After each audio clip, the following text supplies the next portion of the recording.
Juillet 2017, Saint-Maximin-la-Sainte-Baume, en Provence verte. Paul a les mains dans le pétrin jusqu'au coude.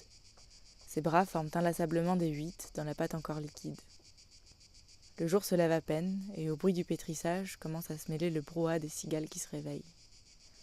Farine, eau, sel, feu de bois. Paul, il se dit... Pseudo-boulanger, itinérant. Depuis maintenant 7 ans. De ville en village, il pose son four en métal et pétrit, boule, pétrit, façonne, exclusivement à la main, à bras-le-corps. Cet été-là, c'est sur un festival écolo que nous nous sommes rencontrés. Ce que je voulais, c'est vraiment avoir une activité utile, manuelle, simple, qui soit un truc de base, quoi. En même temps, tu nourris les gens et en même temps, tu leur fais le plaisir. Moi, j'essaie de faire un pain qui est chouette et qui rend les gens heureux, quoi. La porte grince. Le pain qui sort du four a un goût de cannelle. La croûte de seigle légèrement grisée, la mie dense, de celle qui colle aux doigts quand on les pince. Ce pain qui sort du four est un des meilleurs que je n'ai jamais mangé. Il a le caractère de Paul, le goût de cette rencontre.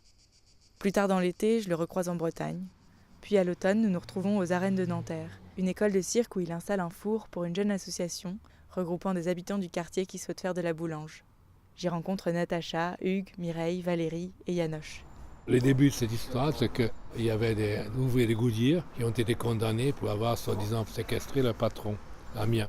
Il y avait un festival organisé par la CGT pour soutenir les ouvriers qui passaient en procès.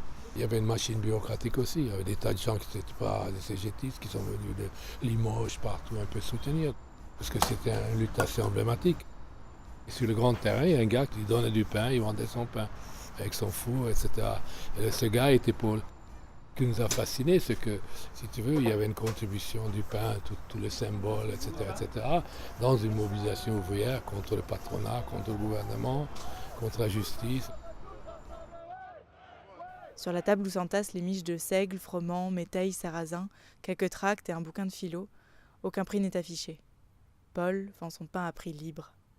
Je bosse pas mal sur des trucs plutôt militants quand je bouge.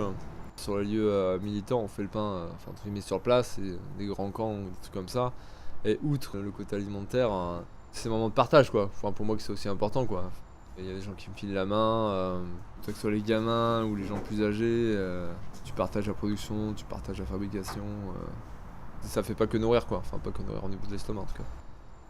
Et les grandes manifs, là, COP23 ou à Bonn, en Allemagne, ils étaient à plusieurs, ils ont vendu 1 tonne de pain pendant la manifestation.